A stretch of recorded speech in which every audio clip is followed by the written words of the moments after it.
Hi, everyone. This is Jay Miles. I'm the board chair at the ETV Community Media Center, where a new program called Inside ETV takes place, along with myself and three co-hosts from the staff. I wanted to let everybody know that the episode originally scheduled for July of 2024 featured the one and only Mike Streeto. I had spent a lot of time over the years trying to find the right environment to have Mike tell some of his stories from his adventures and all his creative endeavors. And we finally had it come together. And unfortunately, as many of you know, Mike unexpectedly passed 2 weeks after we recorded this episode. We delayed the release date a little bit, but we ultimately, as a board here at ETV and as a staff, felt that the better decision was to share this with all of you as a chance to hear some stories from Mike, share a couple of laughs, and get his perspective on just a remarkable 20-plus year career here at ETV as a videographer and as a producer of his own program, as well as all the other creative, musical, and personal parts of his life that made him such endeared and important part of this community. I've reached out to as many people as I knew in Mike's family and in our circle here at ETV and in all the conversations I've had since Mike's passing around town to express my condolences. I want to echo those condolences to the friends and family of Mike Streeto, and we hope that in watching this, you will feel that we treated releasing this episode respectfully, and that we hope it'll help to capture and honor what a great individual Mike was. I want to just say personally, before we get to the episode, that I spent quite a lot of time trying to get Mike not just scheduled, but in the right environment at the right time to talk about his experiences specifically with ETV. We spoke many times on the phone over the years, and I'll dearly miss his lengthy phone calls. But to be able to sit down with him and hear the stories and ask him questions and talk about people we have in common and experiences that have meant a lot to both of us was a deep, deep honor. And I appreciate you letting me share those thoughts, and that you'll hopefully enjoy listening to Mike tell his stories in this episode of Inside ETV. Thank you very much.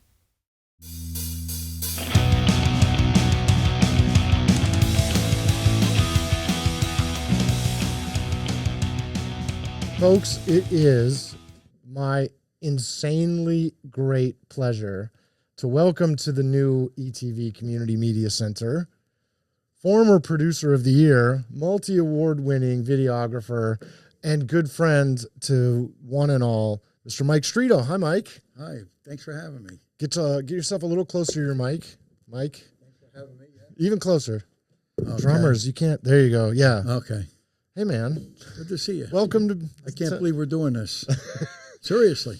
I'm really thrilled that you're here, and I appreciate your patience and waiting to get. Thank We've been losing our minds lately, getting new lighting in and new tech in and all that stuff, and I wanted to make it right for when you and I finally got a chance. Appreciate it. To sit down. Yeah. Plus, you get out of the heat for a couple of minutes. Oh God, it's been terrible. I have to congratulate you. You recently retired. Yeah. How's that treating you? I'm trying to get used to it. I'm losing my mind. Yeah, I did that in January from Stop and Shop, 49 and a half years, and Yale as a mover. I was with them for like 10 or 12 years, so it was a lot of work. Oh. So I'm actually trying to find my way, believe it or not. But there's always something to do. Yeah, we're going to talk a little bit about it because I know how much, and you're the folks who know Mike know this, how much he does and what kind of crazy fun stuff he does. But I would be remiss if I didn't start by showing you all, and if you can come here, Frank, this gift from Mike to the ETV studios. It's a VHS copy of Ed TV. And folks, if you don't know how ridiculously excited I am that we were given this, you don't know me and you don't know Ed. or Mike. I'm glad you like it. It's great. Good. It's very thoughtful. So, let's go all the way back. Take me back in time. Take me to the early days. Those first couple of moments. What's the origin story? Do you remember? Did you have a friend at ETV? Did you just hear about it? Were you just sitting around one day? What do you remember roughly? What year? Tell us how it all got going. Actually, I had friends that were getting involved or producing shows or having ETV come and tape them, musician friends and things like that. And they said, you should go. You do good with it, and you like to talk and all your information and all. And that's basically how I fell in. And at the time, Frank Hurley was overseeing it, and a whole bunch of people. They'll come to me as we, I think. So, and that would have been 90s? About what year? Yeah, I'd say mid to late 90s or middle at 90s.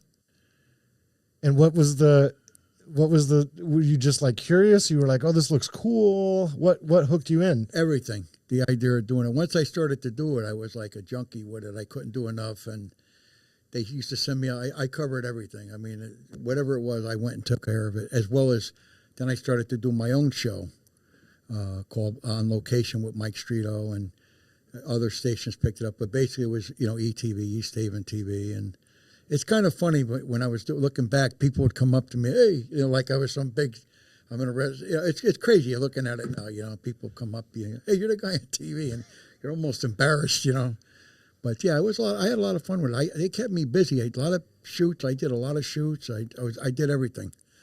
Rob loved that. He didn't have to go out and other people, and that was good. It was a lot of fun. Good moments.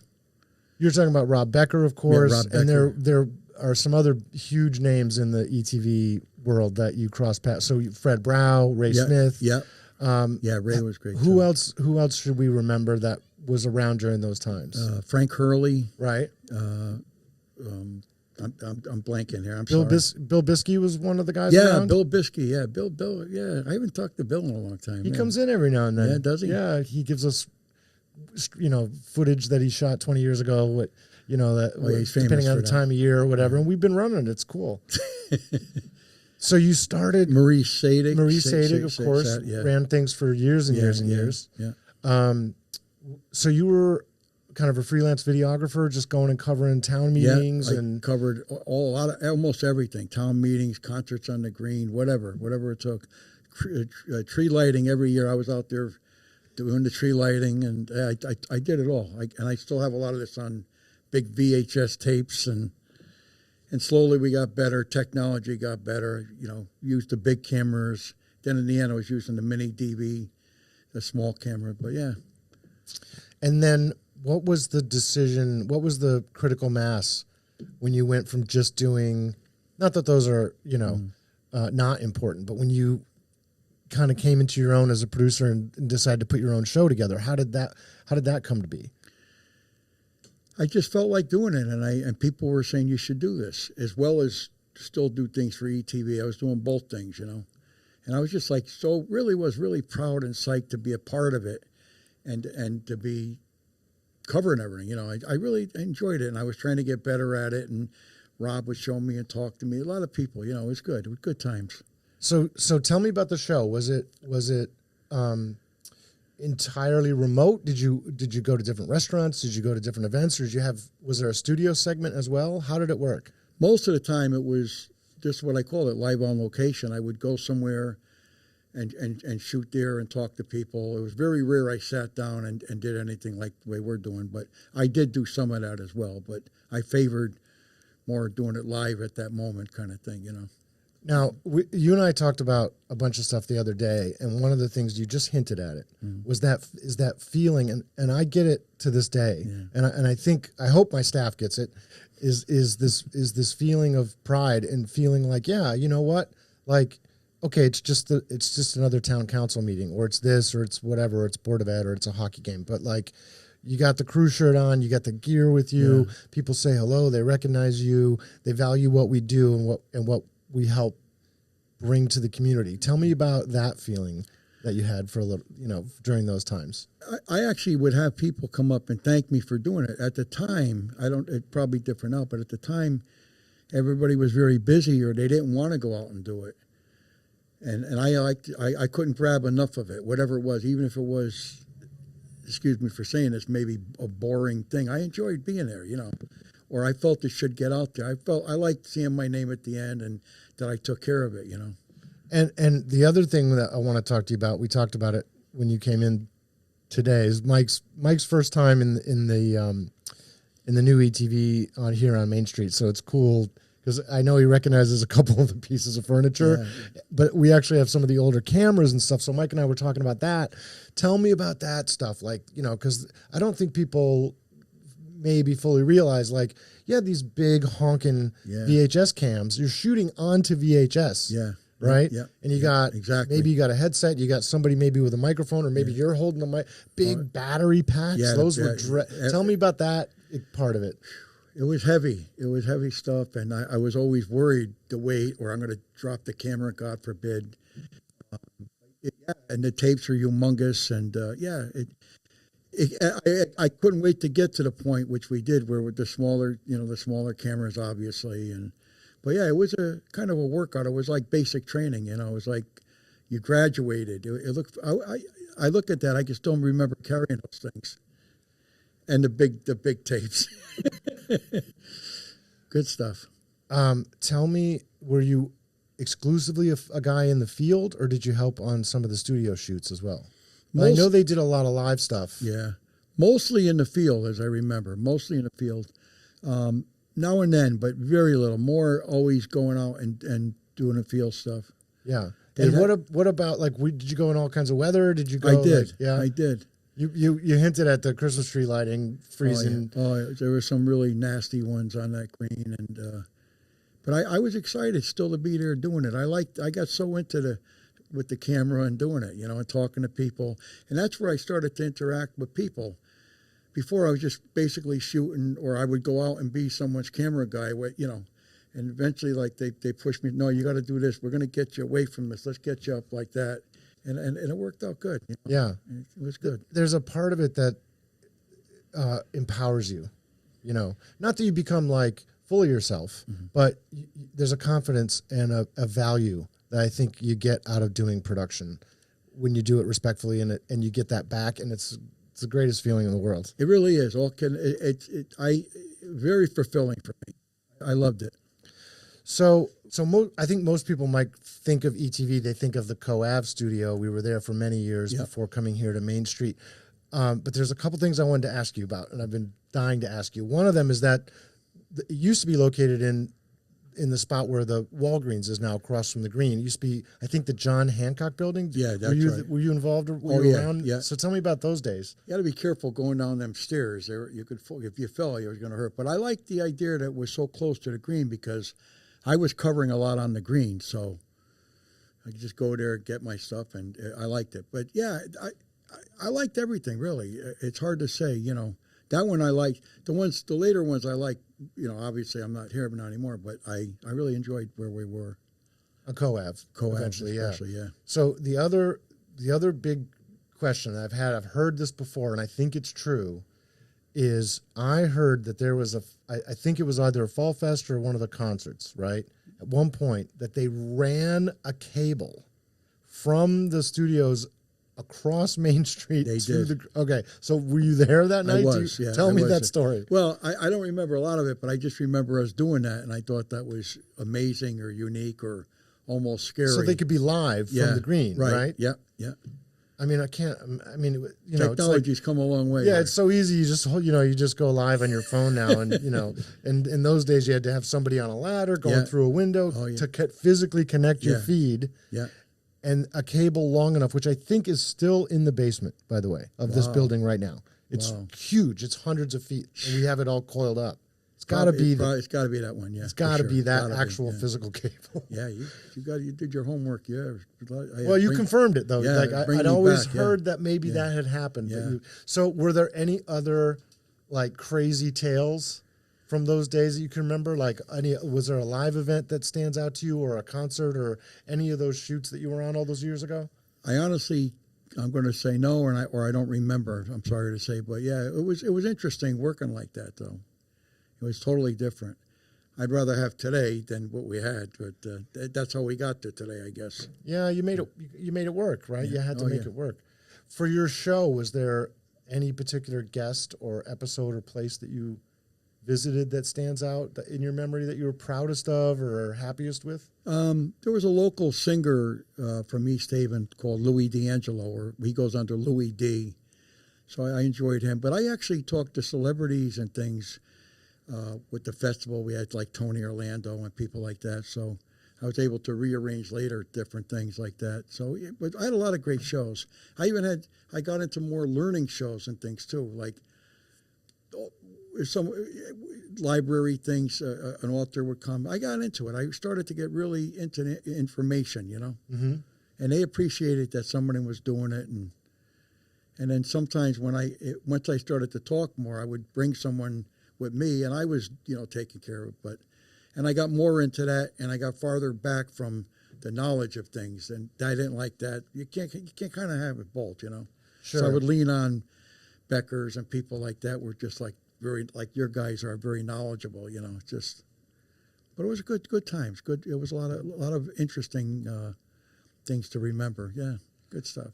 There's, there's so much that you still are involved with, I'm sure you've got 6 more hours of ETV stories. Oh my God. The number of the kind of characters that you met along the way. Oh yeah. Were there any other people that stand out to you from those days? Like, we've had a number of them on the board. We've had a number of them who started as producers who are on the board now. We had, people who came and went through teaching at the high school. There's been a bunch on the video side. There was a lot of teachers in the high school, Mayor Maturo. There's a lot of people that Jim Schroeder. Oh yeah, without a doubt. Yeah. A lot of people that are still on the chamber today. There are a few that I'd have to look at things. You'd have to throw names out, but a lot of people. God. And I would be remiss if I didn't ask you a little bit about what you're still up to. Like, there's a lot of folks who should know just from being around town. You're on the committee for the Fall Fest still? Yeah, I've been on the committee. So what does that involve? Is it the planning stuff and selecting talent for the artists to play? Yeah, and being there and helping. A lot of times what I do at the festival, especially the celebrity people, they're with me all day because I play and sing and this, that, and the other thing, and I make sure they eat and I take care of them that way. But yeah, it's nice to kick around the names and the people and a little bit the budget and stuff. But yeah, I've been with them a long time. That's one of the few things I've kept up on, Sure. But I always did a lot for the community. I was really like Mr. East Haven forever. I was always very proud of it. And I'm glad to be on that. And when I was a part of ETV, so I was on a couple different things, and you could tie them in. It's nice. So, I don't think there's any question the amount that you've contributed to a lot of different aspects of this town and this community, digitally, video-wise, people-wise, musically. Yeah. You're still playing in your cover band? Yeah, I have a group called the Hoffners, and we're a Beatles tribute dress-up band, and I've been doing that for the last 8-9 years. But I've always played with different people. Sure. For years. I just did a job with a guy from East Haven, and this is his name, believe it or not, Miles Standish. I've heard of and this he guy. And he is a descendant me, yeah. of the Pilgrimage and all that. Right. And he just used me. He's got a new group called Rosewood Grooves with this girl singer from Cheshire. Cool. And I just did a date with them. So it was actually nice to do different material and not dress up. Yeah. Right. I don't want people to think I forgot how to do other stuff. It felt good doing other material. So. If you're just for the first time ever, if you just fell out of a different part of the space-time continuum, Mike's a drummer and a musician, and is most, I would say, people know that you're in the Hoffners. So the Hoffners is an all Beatles all the time cover band with the getup and the hair and the suits the wigs, and the gear, right? So tell me, how long you been doing that? Well, with the Hoffners, the last 8-10 years, but I've done it before that. I played with actual cast members of the Broadway production Beatlemania, And I've done traveling. I was with a major production call yesterday, and I was in Lake Tahoe for 3 months on a tour. We stayed there. We did a residency. I played in Atlantic City. I was very blessed. I played in Las Vegas. Got to live out a lot of dreams. I really did. I did not know. I'm very grateful and blessed, really and truly. Jeez. But the only thing I don't like lately is people, hey, Ringo, when they see me, like, like I feel like I lost my identity to being Mike Streeto as a drummer, but I was very competitive. Folks, when you see him on the street, make sure it's Mike Streeto, drummer. Not Ringo. Ringo. He is my I have to say, though, as a kid, he was my favorite. And I had, like, when you're a kid and you get little 25 cents at the grocery, I had all the rings. Yeah. I had all that, dude. I had all my Beatles stuff. A lot of that when I go out, I play. I have a lot of that on. So. And I think he's finally, like, people understand him now. Yeah. Like, he kind of got brushed over for a long time. Yeah. There's flashier drummers. There's, like, technically more elaborate drummers. Exactly. But I don't know if there's anybody in pop music with more feel. Yeah, you're right. Those beat. fills. Yeah. Solid backbeat for years. Yeah. And then the way he evolved as well with the music. You're right. A lot of drummers would have been like, what are you guys doing? You're exactly right. Is it challenging to play the whole range of their... I mean, I don't want to undersell it, right? Because the early stuff, the hits, pretty straight ahead. But they are. They're straight ahead, moving and stuff that he did. You do the whole bit. Yeah. But outside of that backbeat, solid backbeat, right? When you get into, do you guys do a lot of the later stuff, the Tomorrow Never Knows kind of stuff, and the dreamier, weirder stuff? Is that tough? We do Pepper and Little Help from My Friends. We do some strange stuff. Not Tomorrow Never Knows. Those are great songs. That's a tough one, yeah. The girl that I date still, she'll say, you tell me the Beatles had all these songs, and when we go to other Beatles shows for you to visit, everybody's doing the same songs. I don't get it, You have to do, Back in USSR, Birthday. Yeah, sure. That. You got to do 8 days a week. Right. She Loves You, I Want to Hold Your Hand, which I'm getting really tired of because it's more bubblegum, especially Hold Your Hand. But, it's good. Well, that's a riot. That's great. And I'm glad you're still playing, man. That's outstanding. You brought a magazine too you wanted to talk about? Yeah, I write for a magazine called Octopus's Garden, and it's like a fan magazine. As a matter of fact, I was looking to try to get out of it recently, and the art editor says, oh, no, you got to stay on a little longer, Yeah, it's the truth. And I contribute to this. I like that. Can I see? Yeah, sure. Frank, I'm going to hold this up for camera too really quick. I don't know. We may have to get another shot, but... So this is like a Beatles fan magazine kind of thing? But current. I mean, it's really nice. Yeah, he does a nice job. Tom. And so you're writing for it? Yeah, I write, and I email him what I wrote, and he puts it in. I have my own column in that, too. Cool. Yeah. And I've been doing a lot of that for years. What don't you do? It's nuts. I don't know how I stand sometimes. and I feel, and honest to God, I feel like I'm not doing enough. I feel like I've gotten lazy since I just retired, And I said I got to get a new hobby or do something else. So, well, I hope you know a couple of things. Number one, I'm sure you'll find it. Yep. Thank you. Number two, you're always welcome to come hang out here and laugh at us. Okay. And talk about, we did it when we did it in my day. Da, da, da. You're always welcome to come. Sir, it's been an absolute pleasure. Oh, I appreciate it. Thanks for having me. Oh, of course. You're doing a great job. You got a great staff here too. I'm very lucky with the staff that I have. I definitely am Seriously speaking, you really are. So, folks, what can I say? You've had a few minutes to learn from the legend himself, to hear the great stories. When you see him around town, it's Mike Streeto. It's not. Don't call him Ringo. He's much more. He's much more than that. Mike, thank you again for joining us. Thanks for tuning in, folks. We'll be back soon with another episode of Inside ETV.